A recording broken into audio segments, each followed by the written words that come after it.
안녕하세요. 중국어로 가는 한문의 저자 김동래입니다. 이번 강의는 234강이고요. 231강부터 시작된 조개패와 관련된 글자들을 이어서 배워보도록 하겠습니다. 조개패는 우리가 60강에서 배웠고요. 앞에서 계속 설명드렸듯이 화폐나 돈의 의미를 갖는다고 말씀드렸습니다. 관련 글자를 배워보도록 하겠습니다. 자, 첫 번째 글자는 돈을 쓰다 비, 그리고 두 번째 글자는 회계장부장입니다. 돈을 쓰다. 여기서 우리가 신규로 한자를 배울 건데요. 신규로 배울 글자는 아니다 불자입니다. 아니다 불자인데 이 글자의 모양을 보면 니을자와 많이 비슷하죠? 이렇게. 자, 여기까지만 쓰면 한글의 니을과 많이 비슷하고요. 마지막에 이렇게 하고요. 그 다음에 선을 어떻게 이렇게 두 개를 긋습니다. 근데 이 모양이 마치 우리 미국 돈 달러와 많이 비슷하죠? 이렇게 S자 쓰고 이렇게 쓰는 모양의 달러와 많이 비슷하죠? 그래서 돈을 쓰는 미국 돈의 의미로도 사용할 때 중국에서 흔히 사용을 합니다. 그래서 아니다 불자가 세월이 지나면서 어떻게 변했다? 비로 변했다. 그래서 이 글자의 음은 뭐다? 비다. 아니다 불자에서 음이 비가 왔다. 뜻을 나타내는 부분은 조개패에 있는데요. 조개패는 아까 말씀드렸다시피 화폐나 돈의 의미가 있다고 말씀드렸습니다. 그래서 조개는 돈이기 때문에 뜻을 나타내는 부분은 뭐가 된다? 돈을 쓴다. 그래서 우리가 교통편으로 쓰는 돈은 우리가 차비라고 하고요. 돈을 쓰고 물건을 가져가는 사람을 소비자라고 하죠. 그래서 비자는 돈을 쓰다. 이것의 간체는 아랫부분에 이렇게 조개패 부분만 바꾸면 되겠습니다. 그리고 아래 글자는 회계장부장입니다. 회계장부라는 것은 우리가 돈을 쓰고 사용한 내역을 정리한 노트죠. 집에서 쓰는 것은 가계부입니다. 자, 이 글자의 음은 장인데요. 오른쪽에 어른 길다장자가 있는데요. 어른 길다장은 우리가 예전에 57강에서 배운 적이 있습니다. 그래서 어원은 어떻다? 머리카락이 긴 노인의 옆모습이라고 말씀드렸었습니다.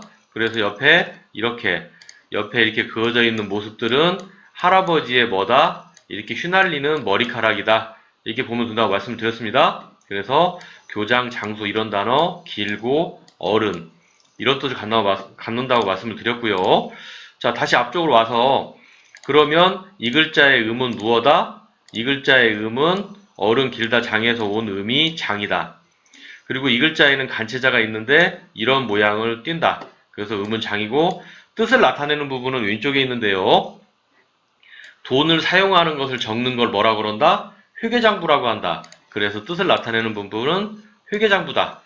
사용하는 단어에는 장부가 있겠습니다. 그래서 여기서 돈을 쓰다비 회계장부장을 배웠습니다.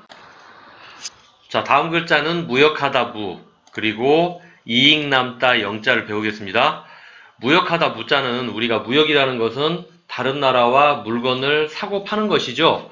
사고 팔 때 필요한 것은 돈입니다. 그래서 여기 돈과 관련되어 있는 조개 패자가 이렇게 아래쪽에 들어가 있어서 뜻을 나타내는 부분은 일단 무역입니다. 무역인데, 자, 돈을 나타내는 부분에 조개패를 제외한 부분에 뭔가가 있죠.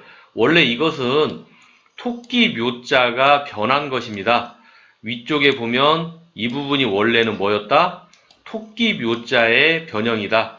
토끼 묘자는 우리가 예전에 백강에서 배운 적이 있습니다. 한자마다 묘자를 설명할 때 토끼 묘자를 설명을 그때 한번 드렸었습니다. 그래서 여기 보면 토끼 귀를 세우듯이 쫑긋 귀를 세우고 있죠. 그때 토끼 묘를 설명을 드렸었고요.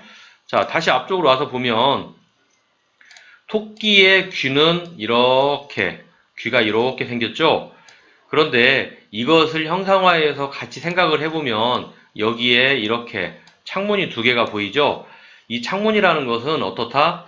돈과 물건이 왔다 갔다 하는 공간의 의미로 보시면 되겠습니다. 이 문을 통해서 돈과 물건이 왔다 갔다 한다는 거죠. 그래서 그것을 무엇으로 표현했다? 무역으로 표현했다. 그래서 생활 속에 쓸 수 있는 단어는 무역이고요.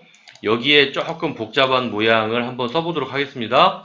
자, 이렇게 왼쪽을 쓸 수 있겠고요. 오른쪽은 이렇게 칼도로 쓸 수 있겠습니다. 자, 아래쪽은 이익 남다 영자인데요. 이 글자는 어원을 알 수가 없습니다. 어원을 알 수가 없고요. 제 이름을 따서 동령법으로 설명을 드리면 입을 벌린 모양, 어떻다? 돈을 쓸어 담는다. 그래서 우리가 이익 남는 거를 영리사업이라고 하죠. 돈을 버는 게 목적인 사업을 영리사업이라고 합니다. 그래서 입을 벌렸다. 돈을 쓸어 담았다. 여기에 보면 도망망자가 보이는데요. 도망망자는 우리가 예전에 184강에서 배운 적이 있습니다. 여기에 보면 입을 벌리면서 이렇게 도망가는 친구가 보이죠? 여기에 보면 이렇게 입을 벌리고 도망가고 위쪽에는 이 사람의 이렇게 모자 부분이 보이죠? 그래서 망하다 도망망. 근데 핵심은 뭐다? 입이 이렇게 벌어졌다. 이렇게 보시면 되고요. 다시 앞쪽으로 와서 자, 입을 벌려서 돈을 어떻게 했다? 돈을 입으로 담았다. 이렇게 보시고요. 아래쪽 같은 경우에는 보면 뭐가 복잡하죠? 달월, 조개패 모두 다 범자인데요. 이것을 한 번에 외우는 방법은 뭐다? 월패범, 월패범. 한번 쉽게 해보시면 월, 달월, 조개패 모두 다 범. 자, 범자 같은 경우는 우리가 앞에서 자 119강에서 배운 적이 있습니다. 이렇게 보따리에 물건을 모두 넣거나 자, 흙벽돌, 토담틀을 만드는 흙벽돌, 벽돌, 그 벽돌의 재료를 만들기 위해서 그 틀 안에 흙을 밀어 넣었다. 모두 다 한 범위 안에 넣었다 할 때 배웠었고요. 다시 앞쪽으로 와서 자, 이 글자를 쓰는 방법은 뭐다? 입을 벌리고 모두 쓸어 담았다. 그리고 아래쪽은 뭐다? 쉽게 생각하면 월패범이다. 이 뜻이 뭐다? 이익 남다. 그래서 생활 속에 사용하는 단어는 뭐다? 영리사업할 때 영자이다. 그래서 여기서 무역하다부 이익 남다 영자를 배웠습니다. 자, 다음 글자는 갑가입니다. 갑가. 값이라는 건 가격을 먹인 거죠. 그래서 가격을 먹였다. 얼마를 주고 팔 건지 가격을 먹였다 하기 때문에 뭐가 들어갔다? 일단은 조개패가 들어갔고요. 그 다음에 가격을 먹이면 사람들이 알 수 있게 어디다 써야 되죠? 그 가격표를. 그렇습니다. 위에다 써야 됩니다. 이 글자는 덥다 아자인데요. 덥다 아자는 우리가 예전에 11강에서 배웠습니다. 그래서 뭐였다? 그릇의 뚜껑이었다. 그런 설명을 드렸을 때 이렇게 설명을 드렸었습니다. 그래서 이 글자를 한번 써본다면 어떻게 쓴다? 이렇게 쓸 수 있겠습니다. 그래서 이렇게 쓰고 이렇게 하고 마지막에 이렇게 닫으면 되겠네요. 다시 앞쪽으로 와서 자, 가격을 어디에 썼다? 그 물건의 가치의 어느 부분 위에다가 썼다고 했기 때문에 위에 덥다가 됐고요. 그것을 써놓고 파는 사람. 그래서 왼쪽에 뭐가 들어갔다? 사람이 들어갔다. 그래서 가다. 생활 속에 쓸 수 있는 단어는 가치. 이것의 가치는 얼마냐? 자, 이것의 가격은 얼마입니까? 물어볼 때 가. 그래서 여기서 값가를 배웠습니다.